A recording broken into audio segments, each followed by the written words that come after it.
September 2023 update. We are teaming up with Star Team East Village to release a photo zine of TOCER LNE bomb in New York.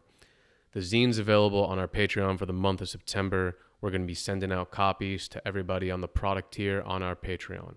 Star Team East Village also got a few copies, so if you're in New York, you could stop by their shop near Tompkins Square Park. We are also releasing a Patreon episode of Nove York talking to Rebo LNE. They talk to each other about New York City graffiti, etc. We also have a Patreon episode with Cochise. Cochise is an LES local, LES legend. Him and Clayton Patterson authored the book Street Gangs of the Lower East Side.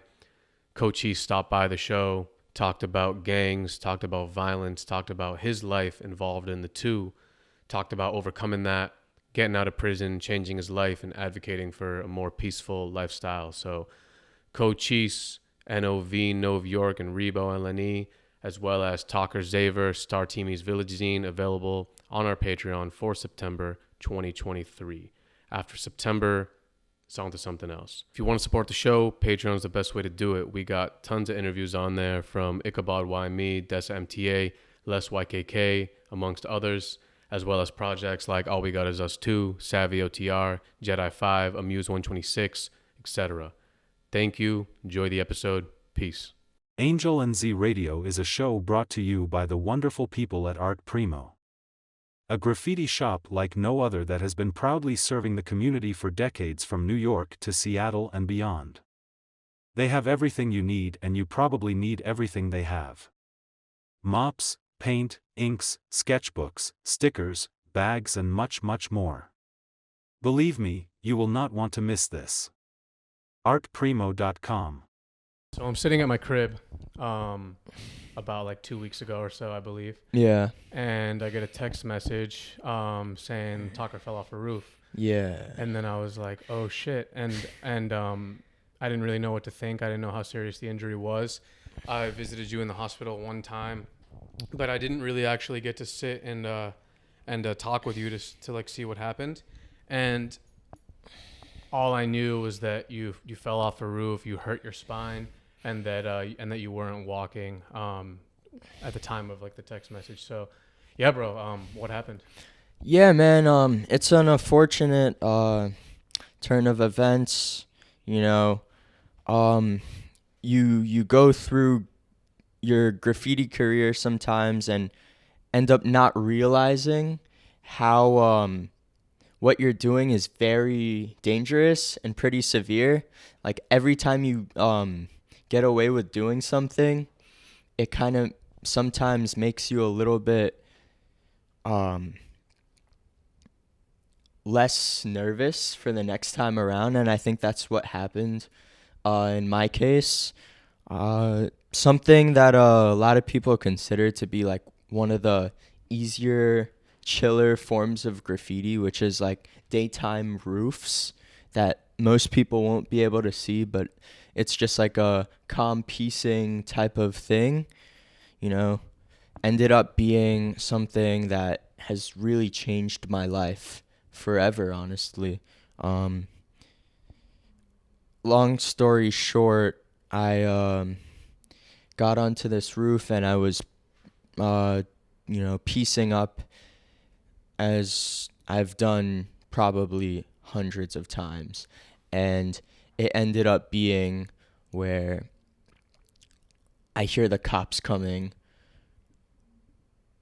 up the stairs, and next thing you know, there's 3 or 4 of them with their hands on their belt, on their waist belt, and it seemed that they were about to grab their guns.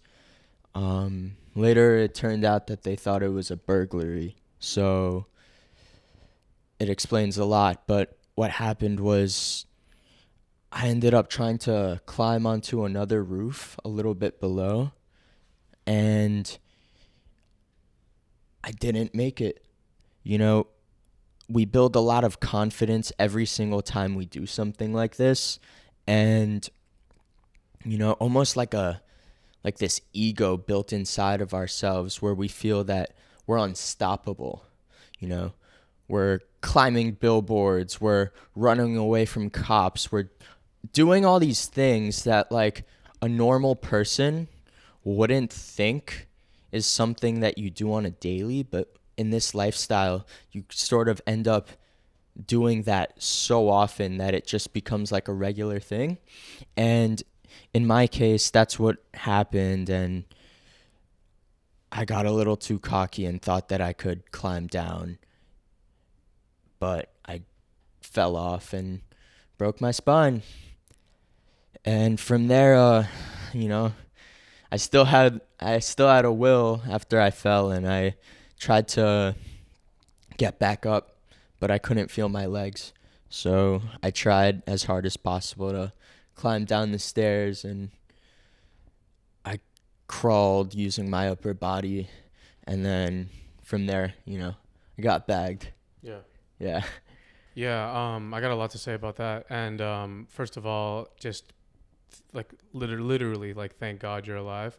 Yeah. Because, you know, probably especially when it comes to falling off roofs, I don't know how big the fall was, but if you're breaking your back and shit, like, you could, it's like a game of chance, you know? It's like a game of chance what happens once you fall. For real.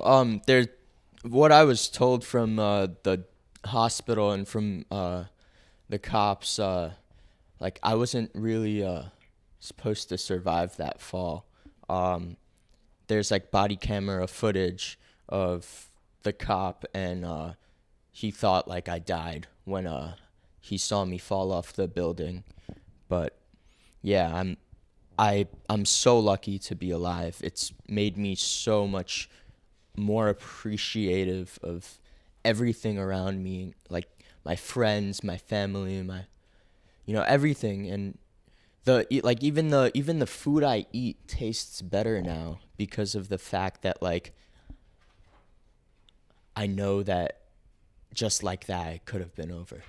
Yeah, like, I've thought a lot about that thing you were saying in the beginning, which is like the more that you write graffiti, your level for what you think is OD is like kind of going up. Like, oh, like climbing roofs, like, that's OD, but after you do it for a little bit, like, that's not that OD anymore. Oh, like, yeah, I totally agree.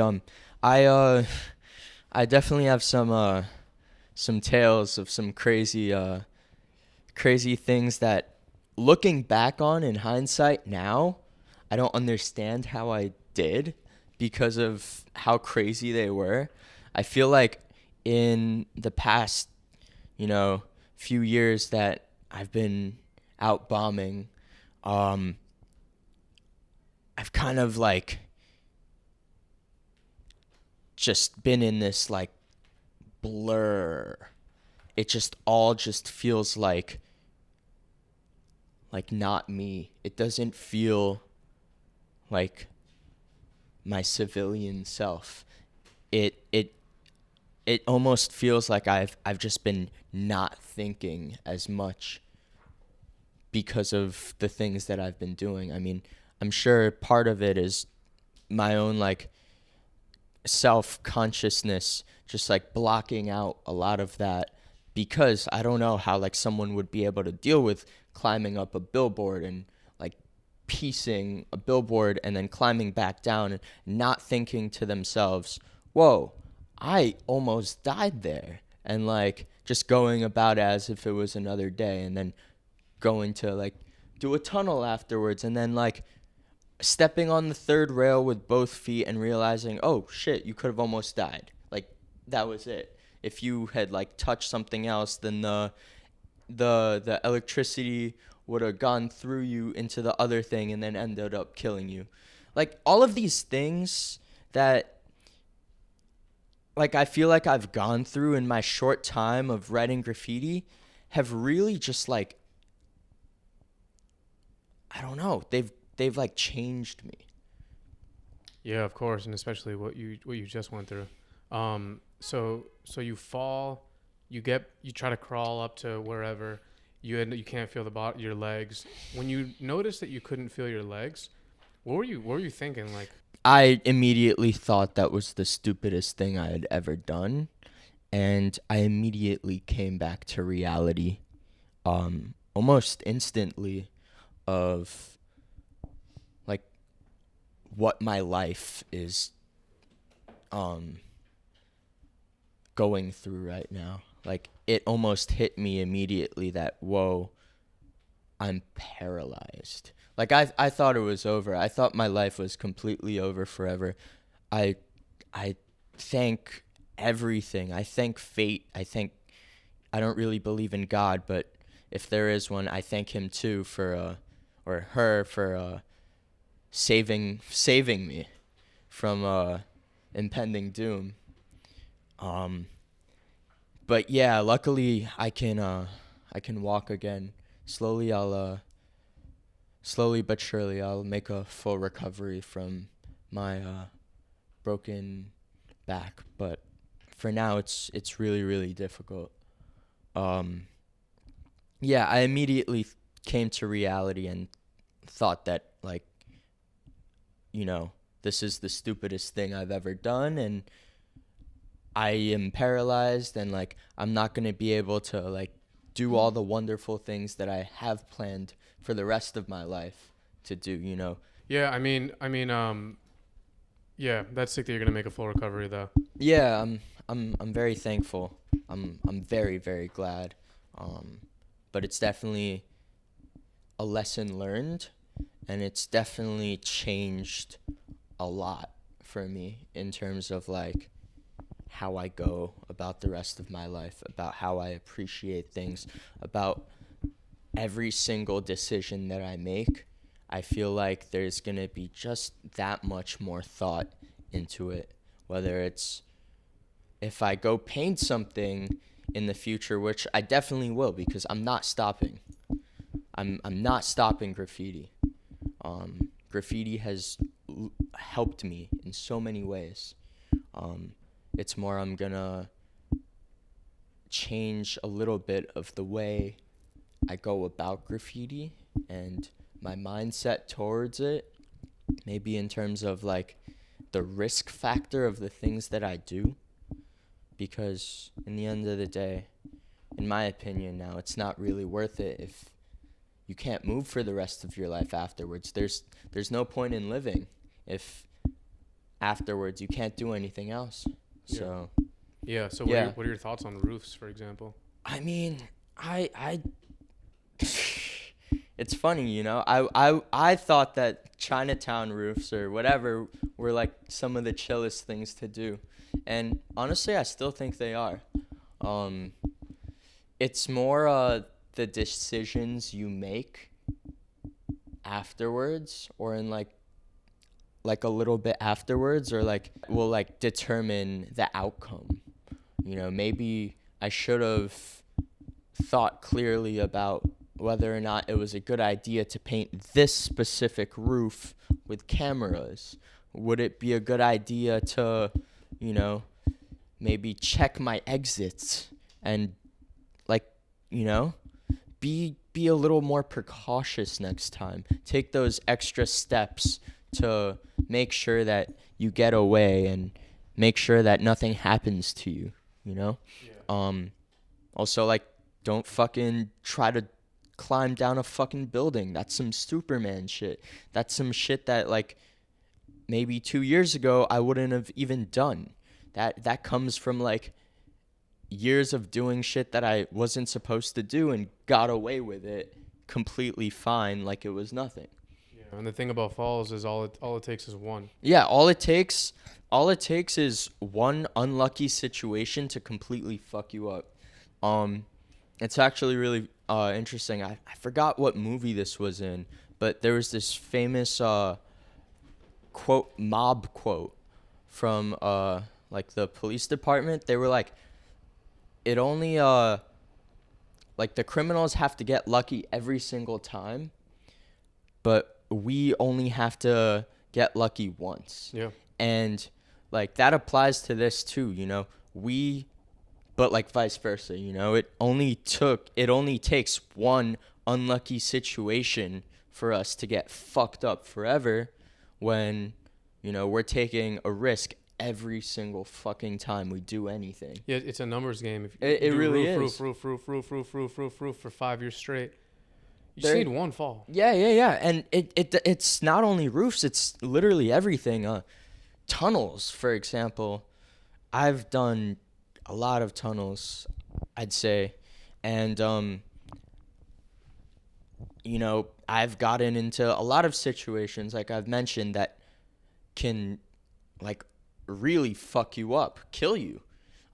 Like, that's no joke. I don't think you should be going into the tunnels if you don't have, like, someone to guide you first. I feel like, and that goes into a whole different topic that we'll talk about later. But I don't think people should be going into the tunnels unless they know what they're doing in terms of safety and also in terms of respect for older generations. That's something that I'd like to speak on in a little bit. Yeah. I mean, dude, it's like I was saying, your levels of what you think is crazy is just getting kind of higher and higher and higher because you're used to doing more and more things. And not only is it you're getting used to doing more and more things, everyone around you, if you're surrounded, if all your homies are writers, are just doing more and more things and more things. And then there's no like voice to be like, yo, chill out. Yeah, exactly. Can I tell you, it's also like, I mean, it's a known thing, like, in general, that, like, we are becoming more and more desensitized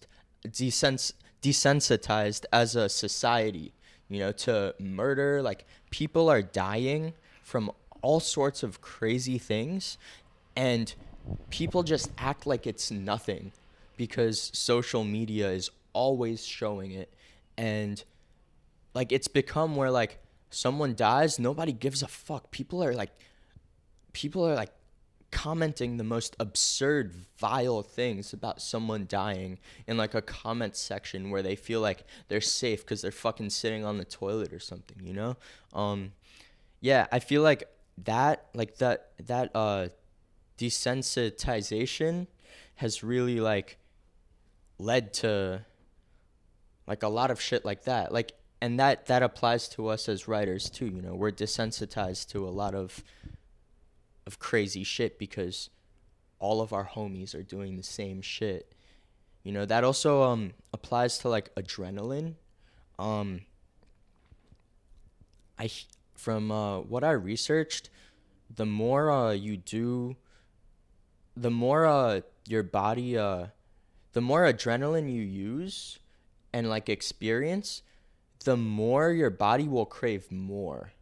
And that's because once you reach, like, a peak of adrenaline, that adrenaline level drops to the same amount of low that you were experiencing of a high from that adrenaline. And that makes us crave just that much more adrenaline because we're experiencing that low.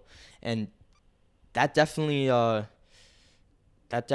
makes sense because, I wouldn't have done, like, something like this maybe a little bit ago, but now I'm doing it just because, I've already gone through that and I've already, like, experienced that rush from it, and it's no longer, like, affecting me in that high way that I would have experienced maybe 2 years ago. Yeah. When did you start writing? I started writing about 4 years ago. Not very long ago, but I feel like I've experienced a lot in this time. I mean, people who are in New York know what you've done in 4 years. Like, you're one of the writers.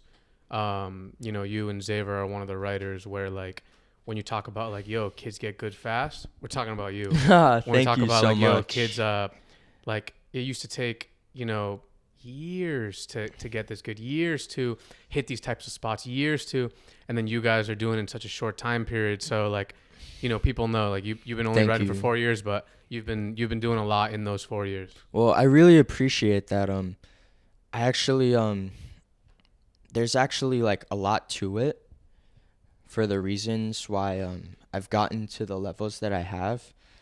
I feel like some of that has to do with mindset. I never think of myself as satisfied with the graffiti that I've put out there, or in terms of art too, in general. I'm never satisfied with, like, anything that I've done. So I keep trying to beat that boundary that I've already accomplished by doing something else. And that also, it's definitely something that is a mindset thing. I definitely think that a lot of people have way too big of egos for what they're doing. They're way over their head. And I think that's also something that is it's like a time thing. I think I started at a time right before the pandemic where there were a lot of people doing really cool graffiti that I was discovering, but there was nobody to really show me at first. So I had to figure that out. And I was toy, and I knew it. You know, a lot of people out there, like my age, maybe a little older, stay toy for a very long time because of the fact that they're not trying to learn. They're not trying to get better. They see what they're doing and they're fine with it. They don't think of themselves as like being able to do better than what they're doing now, and that's something I disagree with. I've never thought that way. I've always thought that what I can do better maybe even the following week. There's always something you can learn, and that applies to anything, but I think I've really applied that in the past few years in terms of graffiti. I think a lot of people nowadays have to be humbled in the New York graffiti scene. Not by me, because I'm just like a fucking scrawny kid with a fucking broken back, so I'm not going to do anything about it. But, like, shit, maybe there's somebody out there that'll, like, put it in place. But if not that, then, like, I'm here to inspire people to, like, my age to, like, be better, you know? Because like I'm not gonna like instill something. Who the fuck am I to do that? I'm here to like inspire people who are younger, maybe my age, to, you know, be better and do better things. You know, hit that spot, make that weird arrow connection in your letter that you wouldn't have done yesterday. Just try it out. If it doesn't work, just try it out again and again and again, and until you figure it out, you know? Yeah. I was toy for a while. I was toy for so long, and I knew it, and I hated it. I think a big part of it has to do with my father, Diego 127. I've really started doing graffiti to impress him. He's one of my favorite writers, and he's also many people's favorite writer in terms of style, in terms of what he's done with graffiti. And I think part of growing up in a house where you have such high level of art making in general, you can't be a fucking toy. You can't. There's no way. Like, I didn't want my dad to think, oh, my son's a great son, but he's a fucking toy. Like, I didn't want that. I thought, you know, that fucking sucked in my head, like, to think that my dad would think that about me. So I just worked, and I worked until, like, you know, he gave me a compliment, and that was, like, the goal. And from there, I was already doing it for myself, and, like, I enjoyed doing it. But I think a big part of it was definitely trying to impress my dad. When did you become aware that your dad was a writer? Oh, shit. I've known since, like, I was born, honestly. But I had no clue, like, what the fuck graffiti was. Mm-hmm. Like, I saw my dad doing graffiti, and I just thought it was, like, normal. I thought everybody's dad wrote graffiti, honestly. You know, I just thought everybody, like, wrote graffiti, and it was just, like, a regular thing. You know, because I was, like, born into it, pretty much. Like, I'd I'd go to like 5 Points with my dad when I was like 4, and I'd be like break dancing on the fucking like 5 Points garage, smelling the fucking gross hot dog cleaning services, and like him just painting the wall and just watching him. I idolize him so much. He's such an inspiration to me, like not only as a graffiti writer but as a dad too. He's really showed me so much as like a mentor, and I give all of that to him. And yeah, honestly, I just thought it was like a regular thing, but I never got into it until I was a little older. Um, I started skateboarding like everybody does, like before graffiti. Started skateboarding. I was all right at first, like I was progressing, and then I had a really bad injury, like the one I'm in now. I broke my leg, got hit by a car, and I wasn't able to like show my dad like my skate tricks anymore. I wasn't able to like be like, "Oh, dad, look, I could kickflip," because I couldn't fucking even walk. I couldn't be like, I couldn't do anything. So I started writing graffiti when I broke my leg as a way to like still be part of that lifestyle that my dad definitely was a part of, and like like try to impress him a little bit. And then from there it just became my own thing. I definitely now just solely do it for myself. It's fully something that I immerse myself in. I love it. I love the people that I've met through it. And yeah. So you haven't ever since your fall, you haven't thought about stopping at all? So this is the way I look at it. I've made a really poor decision, and things are gonna change. I was hurt really bad in a situation that could really change my life, and it has.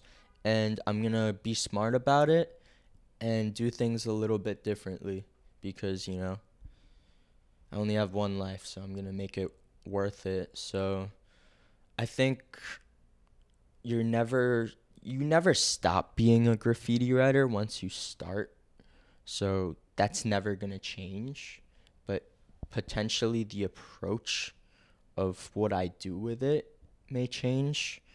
I mentioned before that graffiti is a gateway into many things, and I think there's multiple ways that can change. It's definitely a variable. You can get fucked up and go into a path where you just do graffiti and become a career criminal, and there's nothing else that you're doing with your life besides graffiti. And just, I guess for some people that's the way they like to do it, but I feel like there's a way of balancing your life with graffiti at the same time. And I feel like at 19, I'm pretty young for learning this, but this past like situation has definitely matured me in a way.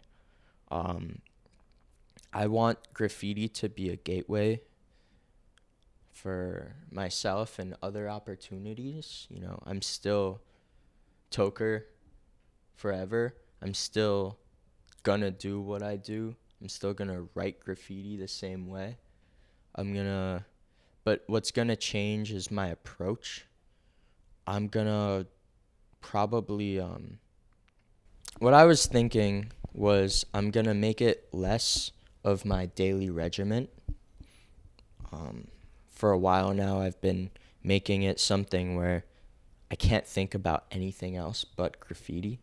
No matter what else I'm doing, going to work, playing music, doing all the other artistic things that I love doing, there are so many. I've always been thinking about graffiti somewhere in the back of my mind at the same time, whether it's I'm walking to like the store and I think about catching a tag, or whether it's going to work and I'm late to work, but I see a really good mailbox for a tag that I know is going to run. So I end up catching that tag, you know? So I feel like I'm going to have it less be part of my daily regimen and, you know, make it more something that I look forward to instead of just being a norm in my constant day-to-day.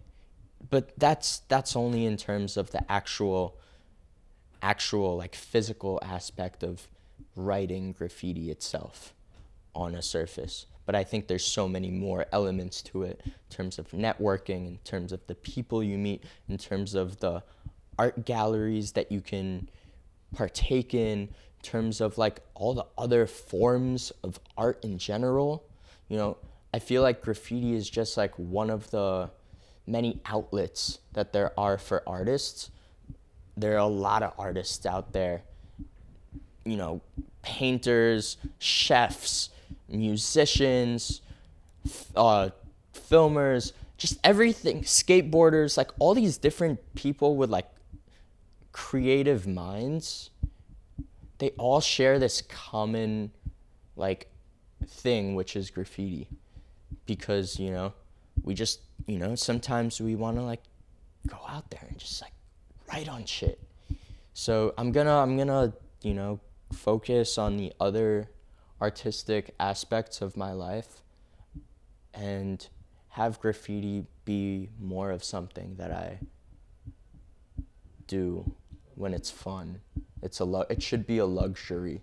It should be something that you do when everything else in your life is good, when you're able to, you know, pay your bills, sustain a decent life, you know, spend time with your family, spend time with your spouse, you know, whatever it is that you do besides graffiti, you should be able to do while doing graffiti as well.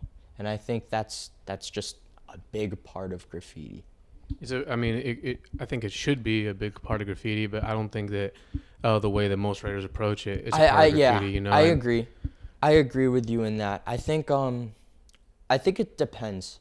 There is a pretty good amount of people who are now grown up, who are successful. You know, they do other things besides graffiti and are very, very successful. You know, they're passionate about other forms of art and they're able to do a lot of things. But then, of course, there are a lot of people, like I said, that have ended up succumbing to graffiti. And because, yeah, it is like a disease in many ways. So, yeah, that's what I meant by it's a gateway to many things. It's your choice to how to approach it. It's your choice to see what you're gonna do with it. Yeah. I agree completely. I think that's awesome. That's kind of like partly part of that thought process has been brought about through the fall. Yeah. Because I feel like a lot of the times when things happen to someone in life, you don't actually know if that thing that happened to you was a good thing or a bad thing until straight up like years later, because with our limited perspective of life, which is just our perspective in the now, you can't tell if this shit is good for me or bad for me. No, you can't. And that's even like a fall. Like for all you know, like this fall might have been one of the best things because it's gonna open your mind, which is more important than being up right now or something. It's all about mindset. It's all about how you approach something. You know, there's always gonna be struggles in your life, but from what I've learned with the struggles that I've went through in my life, there's so much learning and opportunity for growth in those situations. And in this situation, this is how I'm gonna approach it. I'm not gonna just be immature and just be like, oh, fuck, I hurt myself. Fuck, I hate cops so much. This is only their fault. It's only their fault that I ended up in this situation. No, I'm not going to think like that. I put myself in this situation myself by writing graffiti, and I took that risk, and I own up to it. I also own up to fucking jumping off a fucking building. And that was all my choice. Obviously, I didn't make too much thought into it. But yeah, those were my own decisions, and it's only up to me to make it right from here. So you were handcuffed to your ankles were handcuffed to the bed, right? That is correct. To the hospital bed, I'm saying. Yeah, my hands and my one of my hands were handcuffed, and both my legs were shackled to the bed, and there was very little movement at any given time. I mean, I fucking broke my back. Like, what do you expect? But then to fucking put me through that, I went through that for like a week straight, shackled to the bed. Like, the only time that I would get like unshackled was to fucking take a shit, you know? There was like very little space to even like move any of my limbs, and honestly, it was a very traumatic experience. It's definitely something that will haunt me for a very, very long time. Especially for the thing that I did. I don't think the consequence really fit the crime. But that's just how the system works. It's all fucking protocol, and that's just how it is, and that's how you gotta go about it, I guess, because that's what the guy upstairs said, you know, and that's it. There's nothing you could do about it. So how long until, what's the recovery process looking like, and what are your thoughts on that? Oh, man, well, I'll be slowly recovering, slowly but surely. I'd rather not say the amount of time that it's going to take, just for those people that are, you know, out there watching me very, very closely. I'm sure there are many of those. I'd rather keep it to the people that are closer to me, but it doesn't end. Nothing stops. Life goes on, and you just keep going from here. You know, whether I recover in a few months, whether I recover to a few years, life will continue. I will keep going. I will keep going with what I'm doing. I have a mission, and it'll just keep going. You know, hopefully I just learned some very valuable lessons in life, and it'll just make me stronger from here. Yeah, you said you had a mission, and what is your mission? What are your, I guess, priorities in life? What's really important to you at this time? I want to work for myself when I'm older. I want to be able to own my own business and not be told completely what to do. I want to not have to worry about a paycheck coming in. I want to be able to be successful. I want to be able to know good people. I want to be able to have a creative environment, and like I want to have a good circle around me of creative people who are also doing the right thing or the same thing. You know, everybody has their own right way of doing things. This is mine. But yeah, I think the goal is to work for myself in whatever other artistic aspect that I decide to take. I have many options. I feel like the more doors you open for yourself, then the more options you have to take. This goes for anyone that's around my age. You know, there's so many different things that you can do with your life, and it's just up to you to really do it. It's about the people you surround yourself. It's about taking those lessons and learning them and working hard to achieve your goals, you know? I definitely feel like graffiti has taught me that anything is accomplishable. through graffiti, I learned that you can be really good at something if you just put your mind and your effort into it. And, you know, from here, I'm able to do that with anything else that I want to do. I just gotta, put the same effort that I have been putting into graffiti. Yeah. Yeah, because since you started, and then since you started really bombing and being out there, it's like it's pretty clear. Like, I don't, like, I'm your friend, but I don't talk to you on a day-to-day basis, but it's pretty clear that that's what the majority of your time is spent doing. There has been a lot. I hate to say it. Well, sort of.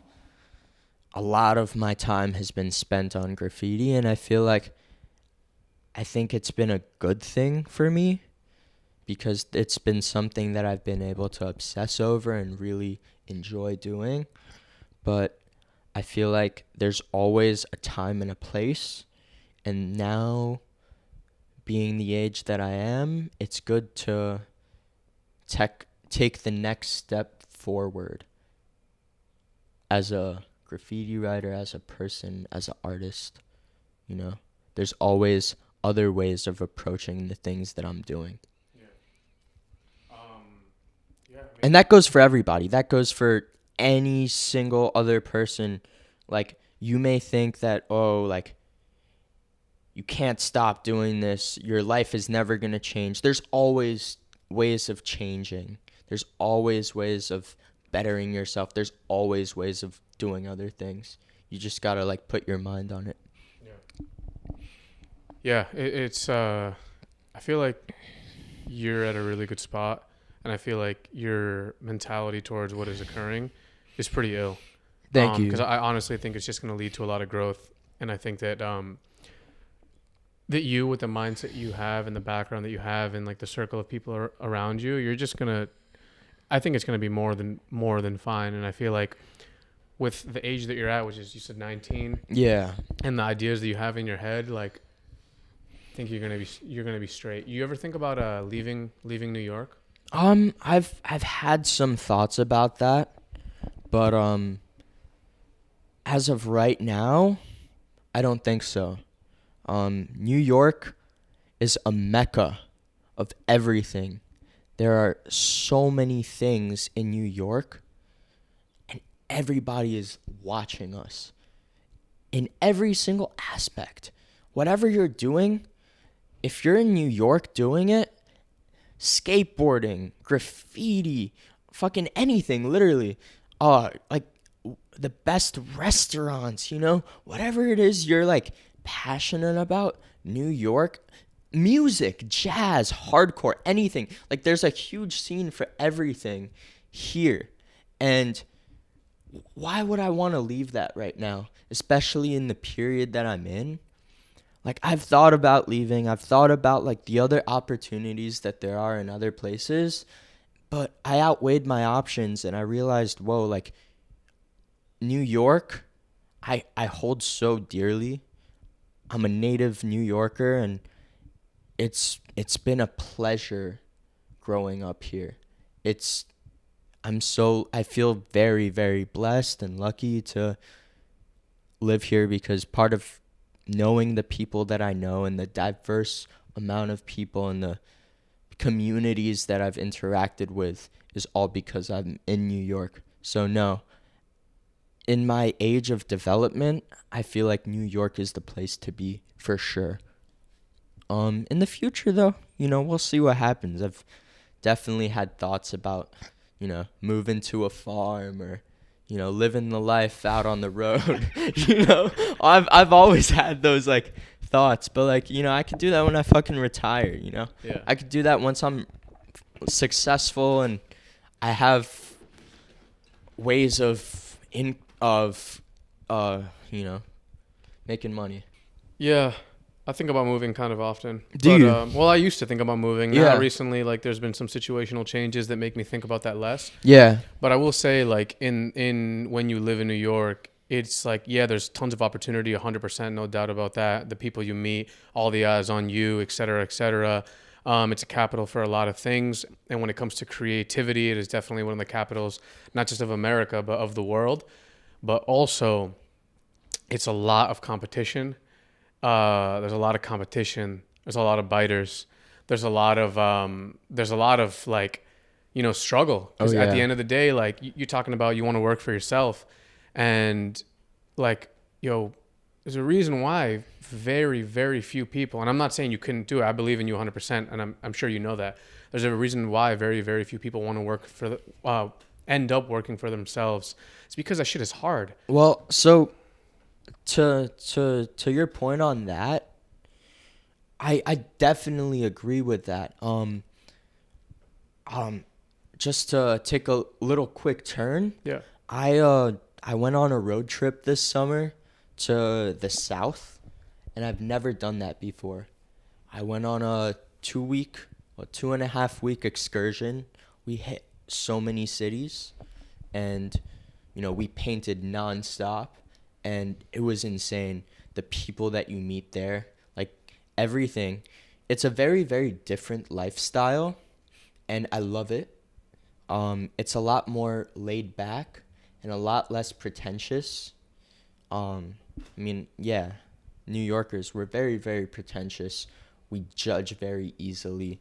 And I think that's a lot to do with the high level of competition that there is here. But sometimes that's important. Sometimes it's important to have that competition because it pushes you to reach that next level. It's like natural selection. Yeah, exactly. It's natural selection. And if I don't succeed, there's always other ways of doing other things, Yeah. But I feel like there's a lot of places in the world where like there isn't that competition, but it's a different lifestyle, Growing up here, this is what I've known, and this is what I know only pretty much. So this is how I go about my life, People in other places may have different values, may have different views on life in certain ways, and that's also like a thing in like geographically speaking, like where you are, different parts of the country, different parts of the world, their views on like life in general and like what it means to be successful is different, and that's totally fine, because at the end of the day, it's completely up to you. I'm just taking the path that millions and millions of New Yorkers have, but I think the option I'm taking is maybe a little bit different because of how I grew up seeing the world, and now because of graffiti, how I'm seeing the world in a different way than other people. And that could be a disadvantage in some ways, but it could also definitely be an advantage. Yeah. What are your views on cops? In New York, there's more cops than pretty much anywhere else. Yeah. It's very tricky. I think cops they're pretty fucking whack. You go to different boroughs and you interact with different precincts and different groups of cops, and you realize they're like a gang sometimes. A lot of the times, I was in the Bronx with a few of the homies, and we're painting out there in the Bronx, and the fucking cops there, there's like hundreds of undercover cops on every single fucking block in the Bronx, and they're just 3 deep in one whip, staring you down, like trying to get you for anything. We're like waiting at a red light, and this fucking Ford Fusion pulls up right next to us, and then the fucking cop is just staring at us through the window in the backseat, fucking like bent over, mad fucking weird. It was fucking like weird, man. Like they're just like they're suspect, They're like just like trying to like get you for anything, and I think that policing like needs a definite reform. I think if it's not only like the cops themselves, it a lot has to do with the system that's been put in place. I mean, for me in general, like I just went through something where I did something so fucking petty and had to basically be handcuffed for a fucking week straight. Like that sucks for what I did. And it's only because the system that's been put in place has no like gray area. It's completely black and white. There's barely any leniency or understanding for anything. And not only that, a lot of these like people like in that system are scared to make their own decisions because there's someone else telling them what to do at the end of the day. There's someone else who's checking them, but like checking them in a way that like it affects the regular person in a negative way.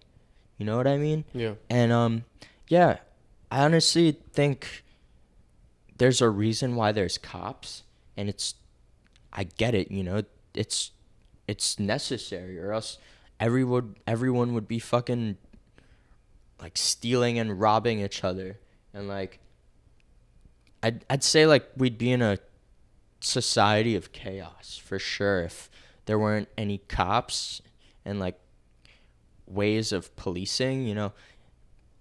It's definitely a way of checking us as a society, you know. We need that. Everybody needs that. Part of human nature is just being bad, you know. So it's important that there are like laws and illegalities. I think graffiti should be a crime. I don't think what we're doing is like complete, like if I was a store owner and like someone like fucking like painted on my storefront, I'd be fucking pissed. I'd be pissed. So I think like it's important that like there are illegalities to things, but like, you know, that's just part of like human nature to like be a graffiti writer and like go out there and paint on shit, you know. Like sometimes you can't please everybody, so like you gotta just please your people. Yeah, to your question about my view on cops, I think that they're important in society. I think there's reason for them. I think there's reason why they're out there, but I definitely think that the system that's put in place and the people that are cops should be checked and changed. Because right now it seems as though it's just the gang. A lot of these people don't really give a fuck about the law themselves, and they don't really care about being good human beings, and it's more just to fucking like, you know, whatever. A lot of them, it's a job, and that's all there is to it. But then there's those fucking assholes who fucking like, you know, they like being bullies, but this is their way of getting away with the things that they're doing. So yeah, I'm sure there are a lot of cops that are really nice people. I've met a few in my time being injured, but for the amount of bad cops there are and the amount of fucking people who just want to put you away and put the regular working class person away for whatever it is that we did, it's ridiculous. So you're you know, what happened. You're writing graffiti, etc. You're at where you're at. Yeah. Going forward, what's your plan? What are your thoughts, and what are you thinking? Yo, I'm gonna still be painting. I'm gonna still be doing my thing, definitely with a lot more precaution. There's a reason why I've been so obsessed with it. I love it. I'm not just doing it for any other reason. Like, I'm doing it for myself because I love painting. I love like watching the fill-in just get filled in solid. I love watching that white kills outline on the black fill that you do. I love like the shines when you add them to your piece. Like, all of that is just the little things, you know. It's so satisfying. Like a perfect metal surface, like a perfect like T-box is like so fun to piece, or like a nice virgin like wall. It just appeals to me, you know. To some people, they have their own fucking weird shit, you know. People have all sorts of weird like fetishes and kinks. This is mine. I fucking love graffiti, and I love applying paint to like all sorts of surfaces. It's addicting, you know. I'm a nerd for it. I obsess over it. I'm a fucking like geek about graffiti. I want to actually speak on something that I think is a lesson for, or something to like be taught for the new generation of graffiti writers that are out there, because shit, I'm 19 and like I've been writing for 4 years, but yo, I'm new, but there are people that are so much newer than me already. You know, there's micro generations in the generations that we're in already. There's so many people who are just starting, have been writing for maybe 6 months, a year, 2 years, you know, whatever it is. There's so many like people in this new generation, and I want to show them something, you know. I want to show them that they could do it too. So something I want to talk about is your history. And I think it's very, very, very important that you do your history. You obsess over it. You learn everything that you can about the people that were doing it before you. At least that was my approach, and I think it's definitely led me to the conclusions that I've come to now. You know, nowadays with the internet, it's very hard to actually find the good graffiti because of the amount of like filth and just whack shit out there. So, you know, look at like a fucking Ket RIS piece, or like go back even further. Go get yourself a copy of Subway Art and like read it. And like, this is not like a sponsored thing at all. I'm just saying, like, look through like some graffiti books and like look at like what the previous generation has painted, and like try to learn something from there. Try to see what they were thinking. Try to experience what they were experiencing, and you'll do good for yourself. It'll teach you so much. It'll make you a better like person in general, because you'll get to read something and look at something and like have a big appreciation for something. But then like you'll learn so much from just, you know, looking at like a piece by Scene, or like Dez, or like anybody, you know, just to name a few. Or like even like go to like the 90s and like look at like a Ep.113 throwy, or like a Bruise or something like that, and like just look at it and study it and see like the little fucking complexities of like the style, or maybe even simplicities, you know, and look at like why they did what they did, and like obsess over it. And you know, you'll get there. You'll gain like good fundamentals by like just nerding out over like someone who did it before. Because like honestly, like, why are we doing it anyway, you know? A lot of this stuff is for ourselves, but the biggest like satisfaction and like gratification and like the biggest reward to a lot of graffiti writers that you'll get is that like somebody else will appreciate you. Some other kid, some kid maybe a few years younger, maybe even 20 years younger, will see your stuff like years down the line, and it'll change their mind. It'll like pick their brain a little bit. And all these people that I've mentioned have definitely like really helped me gain so much knowledge. They've changed the way I've like looked at graffiti, and you know, that's why we do it, you know, so that the next generation will like think about us years down the line. So you know, just pay your respects to those who did it before, because not only will they appreciate it, but you're actually learning for yourself a lot. Thank you. Of course. Peace. Peace.